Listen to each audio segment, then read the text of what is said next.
नमस्कार, जय हिंद। तो आज करते हैं भी एक प्रपोर्शन समानुपात का एक क्वेश्चन जो बहुत ही ज़्यादा पॉपुलर हो गया है। हर एग्जाम में इसका क्वेश्चन आने लग गया है। क्वेश्चन क्या है कि भई ये कोई 4 आपको नंबर देगा और बोलेगा कि इसमें हर टर्म में मैं क्या x जोड़ देता हूँ। मान लो मैंने कोई नंबर x जोड़ा, तो ये अनुपात में हो जाती हैं सारी चीज़ें।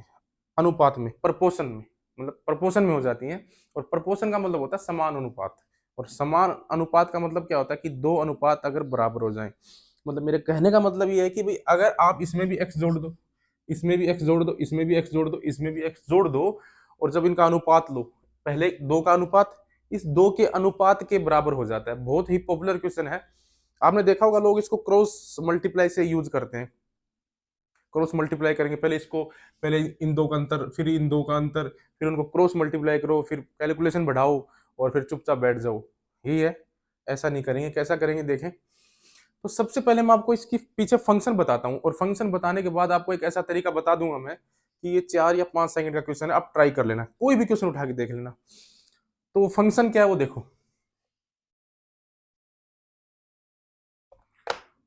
फंक्शन से पहले मैं आपको एक चीज बताना चाहता हूँ। देखो, जब कोई भी दो अनुपात बराबर होते हैं ना, जब कोई भी दो अनुपात बराबर होते हैं तो आप इसको ऐसे भी लिख सकते हो कि c प्लस ए बटे डी प्लस बी। इन दोनों को ऐड करो, ऊपर ऊपर वालों को और इन नीचे वालों को भी ऐड करो, और जो आएगा वो भी इनके बराबर ही होता है। कैसे देखो आप, जैसे भाई 1/2 किसी ने बोला 2/4 के बराबर है। हमको पता लगा दो अनुपात बराबर दे रखे हैं, तो मैं आंख बंद करके ये लिख सकता हूँ कि 2+1 और 2+4 भी इनके बराबर ही होगा। बिल्कुल लिख सकता हूँ, देख लो आप। 2 और 1 3 और 4 और 2 6। 3/6 क्या होता है? 1/2 ही तो होता है। और मैंने भी क्या होता है 1/2, ये भी 1/2, यानी तीनों बराबर आपस में। तो ये मैं इसमें चीज यूज करूंगा। इसके अलावा आप माइनस में भी लिख सकते हो। इसी अनुपात को आप ये भी लिख सकते हो कि c माइनस ए बटे डी माइनस बी। ये भी लिख सकते हो उसको। और देख लो आप, जैसे भाई 1/2 है और मैंने लिखा 3/6। 3 में से 1 गया 2 और 6 में से 2 गए 4। ये भी क्या है? 1/2 ही है। जो ये 3/6 भी क्या है? 1/2 ही है। तो ये चीजें हम इसमें अप्लाई करेंगे। ठीक है भाई। अब देखो जल्दी जल्दी देखते हैं। भाई मैंने x जोड़ा, प्रत्येक टर्म में x जोड़ा, तो ये बन गया ऐसे 12+x/28+x इक्वल टू 21+x और 45+x। अब यहाँ से x का जो पुराना मेथड है वो आप उससे भी निकाल सकते हो। इनको मल्टीप्लाई करो, फिर इसको मल्टीप्लाई करो, फिर एक क्वाड्रेटिक बन भी जाती है। एक्स स्क्वायर आएगा, एक्स स्क्वायर कट जाएगा, क्वाड्रेटिक तो नहीं बनेगी, एक्स की वैल्यू आ जाएगी, लेकिन काफी पजल होता है इसमें। ठीक है भाई। तो फिर इसके लिए क्या करते हैं? इसके लिए वो करते हैं, अभी मैंने आपको बताया, क्या बताया था देखो, कि भाई जब दो अनुपात बराबर होते हैं, जब दो अनुपात बराबर होते हैं तो मैंने बताया था आपको, आप इसको माइनस करके लिखो और इसको माइनस करके लिखो। मैं माइनस वाला ही क्यों ले रहा हूँ, प्लस वाला क्यों नहीं ले रहा? मैं प्लस वाला इसलिए नहीं ले रहा क्योंकि माइनस जब मैं करूँगा तो एक्स एक्स कैंसिल हो जाएगा। अगर मैंने प्लस वाला अगर जोड़ के, जैसे इसको और इसको जोड़ के यहाँ लिखा, इसको और इसको जोड़ के यहाँ लिखा, तो एक एक्स तो पहले था, एक और आ जाएगा, 2x हो जाएंगे। मेरी कोशिश है इस x को भगाना और आप बोल रहे जोड़ दो। ऐसा नहीं हो सकता। तो फिर क्या करेंगे? माइनस वाला लगाएंगे। देखो 21+x minus 12+x equal to 45+x minus 28+x। उम्मीद करता हूं यहां तक समझ में आया होगा। आप बोलोगे गुरुजी बिल्कुल समझ में आया। अब देखो इसका फायदा क्या है, x कैंसिल हो जाएगा, तो x से तो x कैंसिल हो जाएगा, ये भी, ये भी और ये भी। ठीक है, फिर बचा क्या? 21 में से 12 गए 9, और 45 में से 28 गए 17। ठीक है भाई। अब ये अनुपात किसके बराबर हो गए? दोनों 9/17 के बराबर हो गए। यानी मेरी कैलकुलेशन खत्म होगी। मैं इसको भी छोड़ दूं, इसको भी छोड़ दूं, इसके बराबर लिख सकता हूँ 9/17। यानी कैसे? 12+x/28+x बराबर 9/17। मैं भी बता रहा हूँ आपको, डायरेक्ट भी करना बताऊंगा। ठीक है। अब आप देखो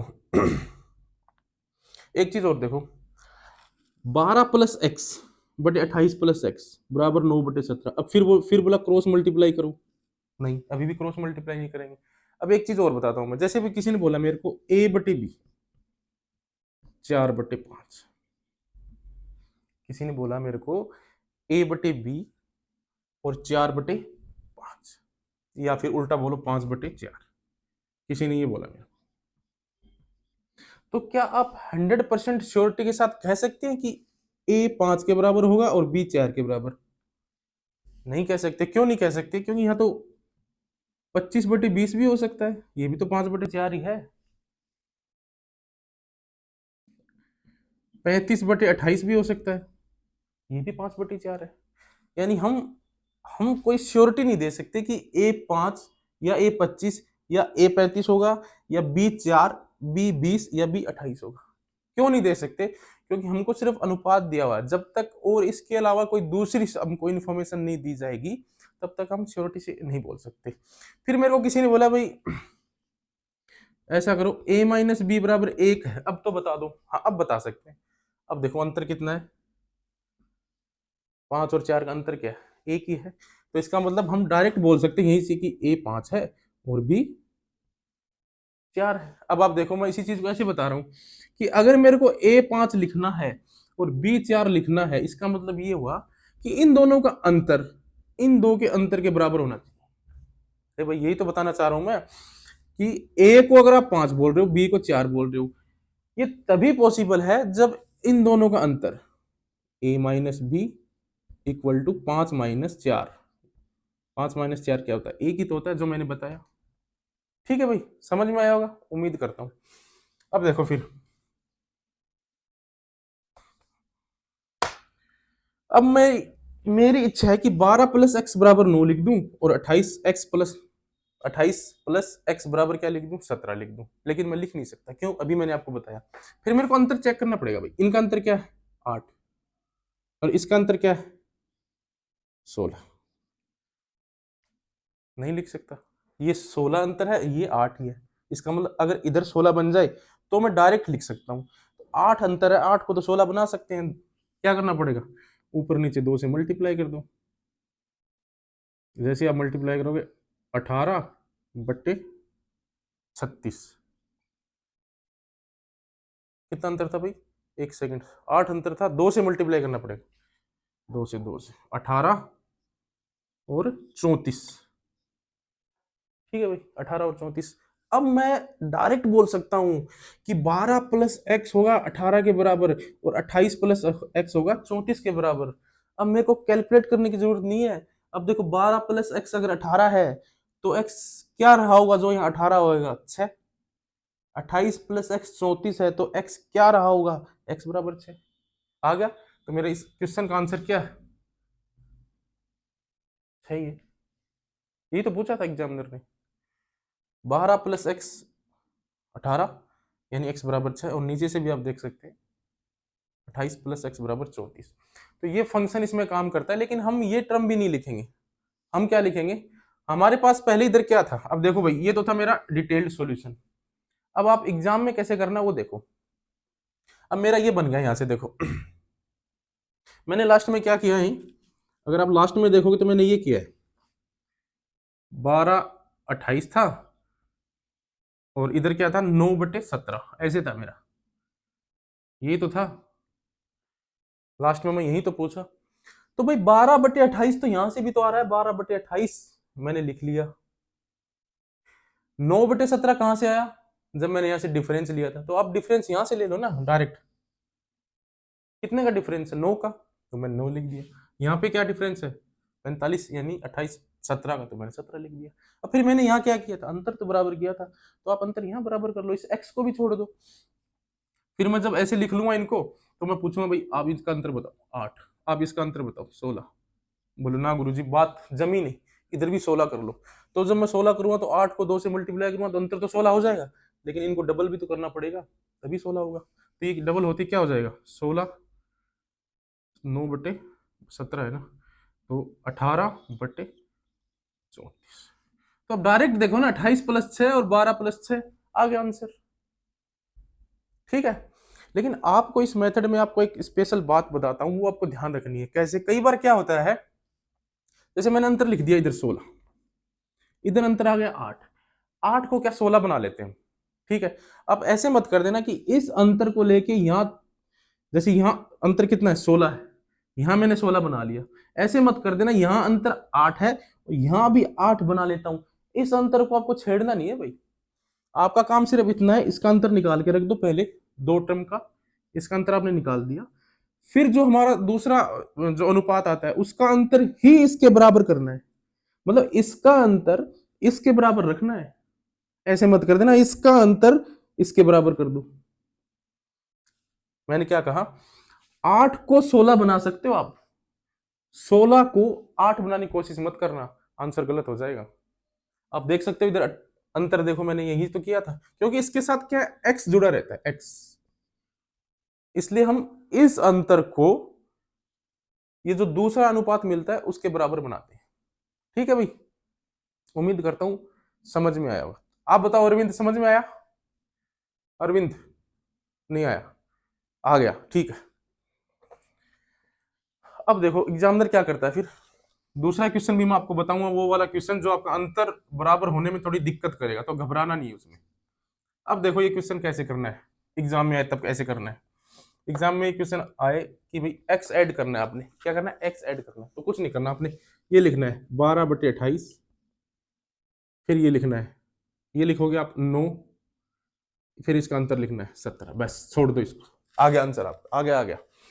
इसका अंतर 16, इसका अंतर 8, नहीं 8 नहीं 16 चाहिए, यहाँ क्या है 16, अंतर 16 चाहिए, तो अंतर 16 करने के लिए क्या आ जाएगा, इक्वल टू 9 दूनी 18 और 17 दूनी 34, ये हटा दो, अब ये इसके बराबर हो गया। अब आप डायरेक्ट बोल सकते हो कि 12 में कितने जोड़ेंगे 6, और 28 में कितने जोड़ेंगे 6, तो 6 आपका आंसर हो जाएगा। ठीक है, कोई भी क्वेश्चन पे ये मेथड लगा लेना, सब पे कामयाब है, चाहे वो एक्स जोड़े और चाहे घटाए। दूसरी बात इसमें आपको ये ध्यान रखनी है, ये जो राइट हैंड साइड की तरफ आप लिखते हो उसका अंतर ही आपको जो मल्टीप्लाई करना है, डिवाइड करना है, जो भी करना है उसके साथ ही छेड़छाड़ करनी है, इन दो पदों के साथ कोई छेड़छाड़ नहीं करनी है। अगर आपका डाउट अभी भी क्लियर नहीं हुआ है तो मैं आपको एक क्वेश्चन और बताता हूँ जो बहुत बार आता है एग्जाम में, वैसे ही पैटर्न का आता है, मतलब सेम टू सेम नहीं। उसमें क्या होगा कि इधर अभी 8 था आपके पास, तो आपने 8 को 16 बना लिया, आपको ज्यादा दिक्कत हुई नहीं, 2 से मल्टीप्लाई कर लिया। ये लेकिन कई बार इधर जैसे इधर अंतर 3 आएगा और इधर 4 आ जाएगा, इधर 5 आएगा, इधर 6 आएगा, तो जैसे इधर अंतर 5 आया था तो 5 को 6 बनाना है, 5 को 6 बनाना है, वो वाला क्वेश्चन देखते हैं। क्वेश्चन आया हुआ भाई एग्जाम में, सीजीएल में आया हुआ, देखिए क्वेश्चन ये था, कैलकुलेशन से बचना है। क्वेश्चन ये था 19, 27, 38 और 57 कि प्रत्येक पद में से x माइनस करना है, और फिर x पूछा नहीं इसने, फिर पूछा था इसने 22x + 15 क्या होगा। ठीक है, तो वही तरीका अपना, ये दो लिखो 19/27, इन दो का अंतर लिखो, कितना इन दो का अंतर 19, इन दो का अंतर लिखो 19, 27, 30, हाँ यही क्वेश्चन था। ठीक है भाई, 19 इसका लिखा मैं 19/27, 19, 38 का 19, 27 और 57 का 30। ठीक है, अब मैंने बोला था आप अंतर बराबर कर दो, आपका आंसर आएगा। इधर अंतर है 8, इधर अंतर है 11। अब आप ये मत कर देना कि इधर भी 8 से मल्टीप्लाई कर लूं और इधर 11 से मल्टीप्लाई कर लूं, 88 88 दोनों तरफ हो जाएगा, फिर क्वेश्चन आपका गलत हो जाएगा भाई। ठीक है, मैंने क्या बताया था, मैंने ये बताया था कि ये जो अंतर है इसको ये बनाना है, यानी 11 को 8 बनाना है। ठीक है, फिर हम देख लेंगे डायरेक्ट कि भाई ये 19 आएगा और घटने के बाद जो नंबर आएगा वो इधर आ जाएगा, फिर हम डायरेक्ट बोल देंगे कि भाई इतना माइनस करोगे तो ये समानुपात में हो जाएंगे। ठीक है भाई, आप बोलोगे ठीक है, तो भाई 8, 11 को 8 बनाना है, बस आपका इतना ही काम है। तो कैसे बना सकते हैं, ऐसे बना सकते हैं भाई, 11 को एक ही तरीका 8 बनाने का, 8/11 से गुणा कर दो। ठीक है, अब 8/11 से गुणा करोगे तो ऊपर वाले को भी 8/11 और नीचे वाले को 8/11, और इधर 19 और 27 है। अब आप डायरेक्ट बता सकते हो यहाँ से कि ये नंबर इसमें से कुछ कम हुआ है तभी आया है। इसमें से कुछ कम हुआ है, तब ये इसमें से कुछ x कम होके ये नंबर आ रहा है, बस वो आपका आंसर हो जाएगा। अब फिर इसको कैलकुलेशन कैसे करनी है वो भी देख लो आप इसकी। तब तक तो ठीक है कि 16 को 8 को 16 बनाना है, या 8 को 4 बनाना, 8 को 32 बनाना, हम 4 से मल्टीप्लाई कर लेंगे, 56 बनाना हम 7 से मल्टीप्लाई कर लेंगे। लेकिन जब कभी ऐसा भी आ जाए तो भी देखो, ज्यादा नहीं डरना, आपने क्या करना है, अब आप कैसे पता करोगे, इसमें से माइनस करके देख लो। तो माइनस करने की भी कैलकुलेशन अपनी अलग अलग है, देखो आप पूरा कैलकुलेट नहीं करना इसको, 8/11, ठीक है। अब 8/11 करोगे तो अब कैलकुलेशन करने के लिए इधर 11/11 लिख लो, कैलकुलेशन करने के लिए बता रहा हूँ। 19 कॉमन ले लो, 11/11 में से 8/11 जाएगा तो 3/11, तो 19×3 = 57/11। तो ये वो नंबर था x 57/11, जो आप सब में से माइनस करोगे तो ये सारी जो है, ये जो आपकी जो ये जो सीरीज दी हुई है किस में आ जाएगी, ये जो पद दिए हुए हैं समानुपात में आ जाएंगे। लेकिन इस क्वेश्चन में x बराबर 57/11 आ गया हमारा, लेकिन इस क्वेश्चन में ये नहीं पूछा था, एग्जामिनर ने एक चीज और पूछी थी आगे कि 22 + x = 15 बताओ, ये पूछा था उसने। तो कोई नहीं, अब रख देंगे, देखो कहाँ रखूं, यहाँ रख दूं, यहाँ x बराबर रखूंगा 57/11, तो 11 दूनी 22, 2 से कट जाएगा, 57 × 2 114, और प्लस 15 था, क्या इतना था पता नहीं, 5 पूछा था या 15, चलो कोई नहीं 15 लगा लो आप, जोड़ने में 5 पूछा हुआ तो 5 जोड़ देना, 15 पूछेगा तो 15 जोड़ देना, 129, ये आंसर आ जाएगा, ठीक है। उम्मीद करता हूँ समझ में आया होगा। अब कोई भी क्वेश्चन हो, कैसा भी हो, चाहे वो प्लस करे चाहे माइनस करे, कुछ भी करे, आपको मेथड यही लगाना है भाई, आपको मेथड यही लगाना है, आपको मेथड यही लगाना है। अगर आपको अभी भी विश्वास नहीं हो रहा तो मैं मेरी तरफ से भी एक खड़े खड़े क्वेश्चन बनाते हैं इधर, और उसको करके दिखाते हैं आप।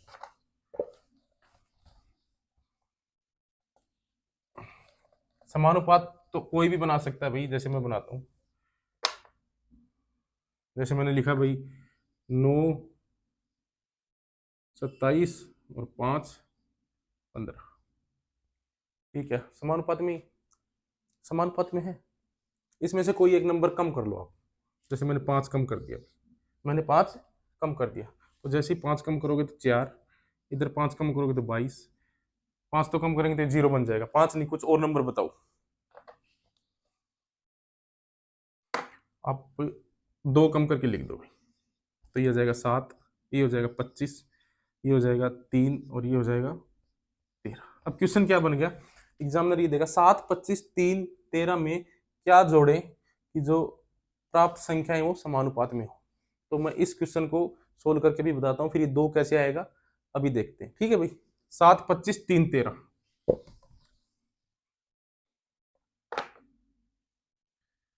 7, 25 और 3, 13, वो नंबर क्या था, पहले वाला था 9, 27, 5 और 15, ये आना चाहिए, लेकिन हमको तो एग्जाम में ये मिलेगा, तो फिर कैसे जल्दी से कैसे लिखना है, इन दोनों को लिखना है 7/25, इसका अंतर लेना है 4, इसका अंतर लेना है 12, ठीक है। अब इनका अंतर चेक करो कितना है, 18 है,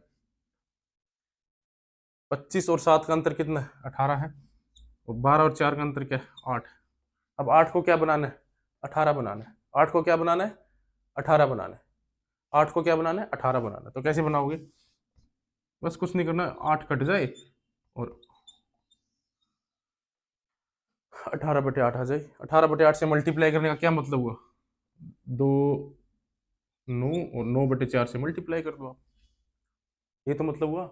आप इतनी कैलकुलेशन कर रहे हैं तो आप पहले भी यहाँ देख सकते थे कि आप 1/3 भी लिख सकते थे भाई, यहाँ 1/3, जरूरी नहीं है कि आपको जो अंतर यहाँ 8 ला के फिर वापिस ये अंतर लाओगे, आप यहाँ पे 1/3 भी लिख सकते थे इसको, और जब 1/3 लिखते तो क्या आता अंतर, 2, और 2 को अब 18 बनाना आसान है, तो आप क्या करते, 9 से मल्टीप्लाई करते इस पूरे टर्म को, जब आप 9 से मल्टीप्लाई करते तो यहाँ आता 9, यहाँ आता 27। अब आप देखो, पहला 7, 25, 3, 13 था, आपका फर्स्ट टर्म क्या था, 7 था, अब क्या हो गया 9, तो 7 के साथ क्या कार्रवाई की जाए, 9 आई, 2 जोड़ने में। तो इस क्वेश्चन का आंसर क्या होगा, x बराबर 2। ठीक है भाई, लेकिन आपको मैं एक बार फिर बता रहा हूँ, इस टर्म के साथ कोई छेड़छाड़ नहीं करनी है, जो भी काटना पीटना इधर, और इस अंतर को यहां बनाना है, इस अंतर को यहां बनाना है, यानी आप जो अंतर आए उसको यहां बनाने की कोशिश करना, इसको मत छेड़ देना। यहाँ पे जैसे जैसे 10 आ गया, इधर 2 आ गया, तो 5 से मल्टीप्लाई कर लेना। ऐसे नहीं कि इसको 5 से भाग दे दिया, तब क्वेश्चन गलत हो जाएगा। उम्मीद करता हूँ सेशन पसंद आया होगा। चलिए फिर मिलते हैं कोई नेक्स्ट वीडियो में, नेक्स्ट कोई टॉपिक के साथ, या फिर नेक्स्ट कोई ट्रिक के साथ, या फिर नेक्स्ट कोई कॉन्सेप्ट के साथ। तब तक जय हिंद, जय भारत।